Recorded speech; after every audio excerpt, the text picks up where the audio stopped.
जनक जी महाराज थर थर कांपने लगे।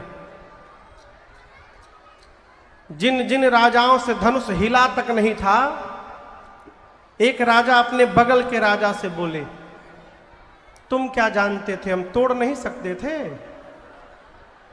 मेरे में बल नहीं है। हम जानते थे कि टूटने के बाद ये बवाल होने वाला है यहां पर, हम पहले जान गए थे, इसलिए हम गए केवल नाटक करके चले, हम जानबूझ के नहीं तोड़े। सब राजा डींग हाँक रहे हैं, मन ही मन अपने भगवान से बोले, जय हो प्रभु आपकी लीला अपरंपार।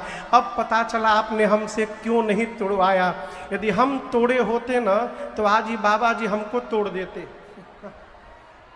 राम जी आगे आकर परशुराम जी को बोले, नाथ शंभु धनु भंजनिहारा, होई क्यों एक दास तुम्हारा। प्रभु इस पिनाक को तोड़ने वाला अवश्य आपका कोई एक दास होगा। परशुराम जी बोले, दास नहीं राम, जिसने तोड़ा है वो सहस्त्र बाहु के समान मेरा शत्रु है, निकाल करके बाहर करो उसको, नहीं तो फिर बोलता हूं, न तुम्हारे जय ही सब राजा। यदि जिसने तोड़ा है वो लाइन में से बाहर नहीं निकलेगा तो जितने राजा हैं सबको मार दूंगा। अब देखिए, एक राजा ने कहा बाकी राजाओं से, बताओ ये राम जी को घुमा घुमा के बताने की क्या आवश्यकता थी कि तोड़ने वाला आपका दास होगा? सीधा सीधा बोलना चाहिए, मैंने तोड़ा है। बाबा जी समझ ही नहीं पा रहे कि वो दास सामने खड़ा है उनके। एक राजा ने कहा, एक काम करो, तुम जाके विश्वामित्र जी को बता दो। उस राजा ने कहा, अच्छा हम बता दें जाकर। बाबा जी कह रहे हैं जो तोड़ा है लाइन में से बाहर निकले, अब तुम कह रहे हो जाके बता दो। हम जैसे लाइन से बाहर निकलेंगे तो बाबा जी देखते समझ जाएंगे कि हम ही तोड़े हैं, अब मेरे पहुंचने के पहले हमको मार डालेंगे। मरेंगे तो सब मरेंगे, हम अकेले मरने वाले। लक्ष्मण भैया आए परशुराम जी के सामने खड़े होकर के, अच्छा आप बताओ, कोई आदमी बहुत क्रोध में हो, खूब क्रोध में, और उसके सामने कोई जा करके क्या होगा? क्या होगा? कहिए कहिए, क्या होगा? उसका क्रोध और भड़क जाएगा। गोस्वामी जी कहते हैं, लक्ष्मण जी जाकर परशुराम जी से मुस्कुरा मुस्कुरा कर पूछे, ही बताइए आप धनुष टूटने के बाद ही आते हैं ना? जैसे आज आए हैं, तो हम जब छोटे थे तो रोज एक धनु ही तोड़ देते थे, बहु धनु ही तोड़ी लड़काई, लेकिन आप पहले तो कभी आए नहीं। इसी धनुष पर इतना प्रेम क्यों है आपका? परशुराम जी बोले, रे रे रे रे रे नृप बालक, तू नहीं बोल रहा है, तेरा काल तेरे मुख से बुलवा रहा है। शंकर के पिनाक की तुलना तू एक छोटी सी धनुही से करता है। लक्ष्मण जी बोले, बाबा जी धनुही हो चाहे धनुखा हो, दोनों का एक ही काम है, बाण चलाना। और आप पूछ रहे हैं ना, मैं बता रहा हूं असली बात, किसी ने तोड़ा नहीं है, भैया ने केवल टच किया, टूट गया। छुवत टूट रघुपति ही न दोषु, पुराना था, भीतर भीतर खोखला हो गया था, छूने से टूट गया। परशुराम जी आपन फरसा निकाले, बोले तू मुझे जानता नहीं है, केवल मुनि लोग मुझे जानते हैं। मैं अति क्रोधी महात्मा हूं, क्षत्रिय कुलद्रोही हूं। 21 बार इसी फरसे से छत्र विहीन किया हूं धरती को, बालक जानकर तुझे नहीं मार रहा हूं मैं। लक्ष्मण जी बोले, जय हो जय हो जय हो। बोले, तुम जय जयकार क्यों करने लगे? लक्ष्मण जी बोले, मैं बहुत भाग्यशाली हूं, जीवन में पहली बार ऐसे वीर से पाला पड़ा है जो अपनी प्रशंसा अपने मुख से कर रहा है। सबकी प्रशंसा तो जगत करती है, लेकिन बाबा जी हम कोई कुम्हड़े की बतियां नहीं है जो तर्जनी देख के डरी जाएंगे। हमारे कंधे पर भी धनुष बाण है, आप कितना भी फरसा दिखाइएगा हम आपसे लड़ेंगे नहीं। परशुराम जी पूछे, क्यों नहीं लड़ोगे? लक्ष्मण जी बोले, हमारे कुल में ब्राह्मण पर, भक्तों पर, संतों पर, देवताओं पर और गौ माताओं पर प्रहार नहीं किया जाता है। हम रघुवंशी हैं। परशुराम जी बोले हमसे लड़ लोगे तो क्या हो जाएगा? लक्ष्मण जी बोले मान लीजिए हम आपसे लड़े और आपको मार डाले। बोले क्या बोले? तो मान लीजिए आपको मार दिए तो ब्रह्म हत्या का पाप लगेगा हमको, और यदि आपसे हार गए तो रघुवंशी होकर युद्ध में हारना कुल में कलंक लग जाएगा। हारेंगे तो कलंक लगेगा, जीतेंगे तो ब्रह्म हत्या का पाप लगेगा। कहिए नुकसान हमारा है कि आपका है? हम आपसे लड़ेंगे नहीं। परशुराम जी विश्वामित्र जी से बोले तुम्हारा चेला जितना गोरा है भीतर का उतना काला है, ये मीठा बोलता नहीं है। तब तक लक्ष्मण जी बोले इतना ही प्रेम है तो किसी को बुला के जुड़वा लीजिए। बोले देखो फिर बोला ये। राम जी संभाल किए। परशुराम जी का क्रोध शांत होने का नाम नहीं लेता। अंत में राम जी को कहना पड़ा मुनिवर मेरा अपराध उतना बड़ा नहीं है जितना बड़ा आपका क्रोध हो गया है। पुराना था, टूट गया, और आप तब से युद्ध की बात करते हैं। तो मेरी बात सुनिए, मैं राम रघुवंशी हूं और मैं कुल की प्रशंसा नहीं कर रहा हूं, स्वभाव बताता हूं रघुवंशियों की। हम रघुवंशी युद्ध के मैदान में काल से भी नहीं डरते, हम काल से भी युद्ध करते हैं। परंतु काल से भी लड़ने वाला रघुवंशी राम आज परशुराम से नहीं लड़ेगा। क्यों? आप ब्राह्मण हैं, और जो ब्राह्मण के चरणों में निष्ठा रखता है वो पूरे संसार में निर्भय बन के रहता है। इस रहस्य को मैं जानता हूं। परशुराम जी सोचे ब्राह्मण में इतनी निष्ठा।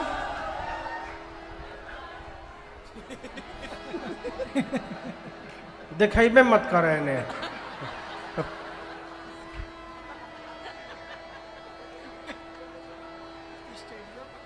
धन्य है आप हो लोग भाई।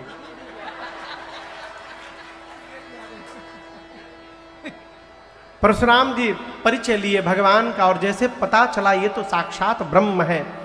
9 बार परशुराम जी जय जयकार करके वन में चले गए। अब विश्वामित्र जी ने जनक जी से कहा कि आप अपने घर के श्रेष्ठ जनों से पूछकर जो उचित व्यवहार हो करिए।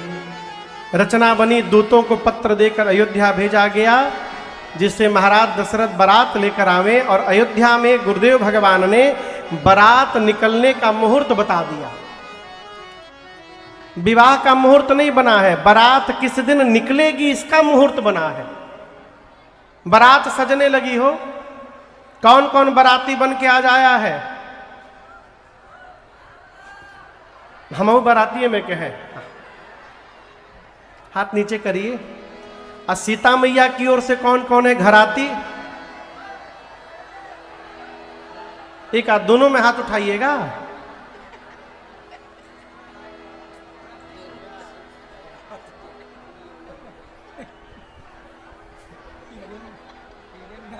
अगली कथा से ये दोनों नहीं लगेगा यहां पे।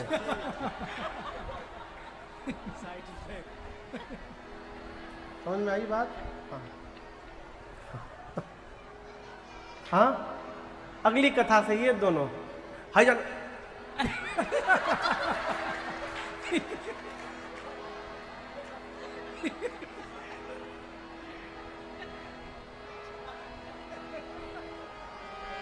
हम झारखंड में एक बार कथा करने गए, तो यहां जितनी भीड़ है ना, वहां पहले दिन इससे अधिक भीड़ थी। ग्राम धुरगड़गी जो चर्चा कर रहा था मैं उस दिन आपको, तो वहां बीच में 2-3 वो क्रेन लगा था, क्रेन वाले कैमरे, ऐसे ही सब स्क्रीन लगा था चारों ओर। तो जैसे कैमरा पहुंचे क्रेन का, वो टीवी में चेहरा आवे चाहे ना आवे, कैमरा देखते सब पूरा पंडाल।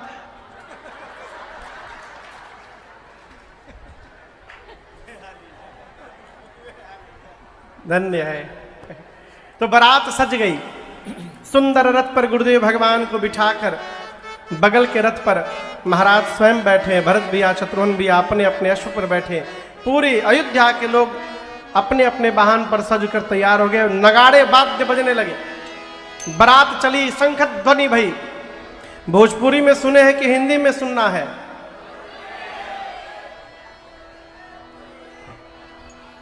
अच्छा दोनों सुना रहे हैं, पारी पारी, पारा पारी, अच्छा पारी पारा, अच्छा अच्छा।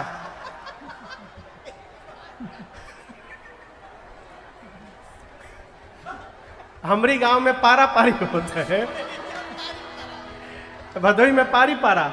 अच्छा चलिए, पारी पारा दोनों सुना होता है।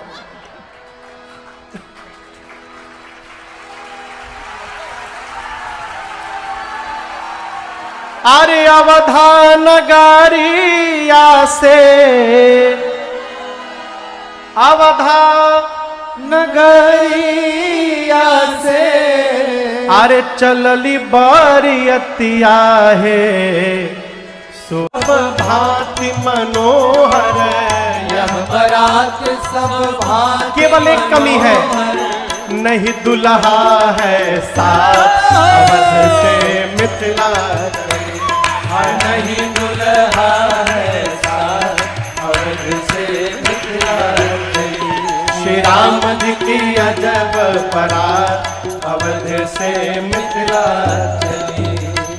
इतने बाराती किंतु किसी को, इतने बाराती किंतु किसी को, इतने बाराती किंतु किसी को, इतने बाराती किंतु किसी को, नहीं विवाह तिथि ज्ञात अवध से मिथिला चली। नहीं विवाह तिथि ज्ञात अवध से मिथिला चली। श्री राम जी की अजब बारात अवध से मिथिला चली। मिथिला में बहु व्यंजन मिलेंगे, मिथिला में बहु व्यंजन मिलेंगे, मिथिला में बहु व्यंजन मिलेंगे, मिथिला में बहु व्यंजन मिलेंगे। यहाँ मरी गए सतुआ खा अवध से मिथिला चली। यहाँ मरे गए सतुआ खा अवध से मिथिला चली। श्री राम जी की अजब बारात अवध से मिथिला चली। सखियन सो सुनी व्यंग बचन बर, सखियन सो सुनी व्यंग बचन बर, सखियन सो सुनी व्यंग बचन बर, सखियन सो सुनी व्यंग बचन बर। राजेश हूँ मुस्का अवध से मिथिला चली। अरे राजेश हो मुस्का अवध से मिथिला चली। श्री राम जी की अजब बारात अवध से मिथिला चली। श्री राम मिथिला चली हो मिथिला चली है, मिथिला चली हो मिथिला चली है, मिथिला चली हो मिथिला चली है, मिथिला चली हो मिथिला चली है। श्री राम जी की अजब बारात अवध से मिथिला चली। श्री राम जी की अजब बारात अवध से मिथिला चली। श्री राम जी की अजब बारात अवध से मिथिला चली, अवध से मिथिला चली, अवध से मिथिला चली।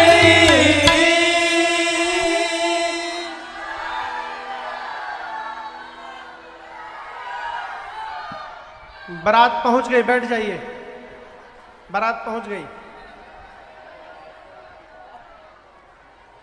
इतने बाराती किंतु किसी को, नहीं विवाह तिथि ज्ञात अवध से मिथिला चली। रास्ते के लोग बारात देखकर कहते हैं, यह बारात सब भांति मनोहर, लेकिन नहीं दुल्हा है साथ अवध से मिथिला चली। बारात को अयोध्या से निकलकर मिथिला जाने में 4 दिन का समय लगा। कितने दिन का? 4 दिन। रात को जहां बारात रुकी है, बाराती भोजन कर रहे हैं। आप में से कोई मिथिला का है? कोई मिथिला का? गलती प्रश्न कर दिया। भदोही में मिथिला के लोग कहां से आ जाएंगे? हम आपको बतावें, धरती पर जैसा स्वागत मिथिला में हो जाता है,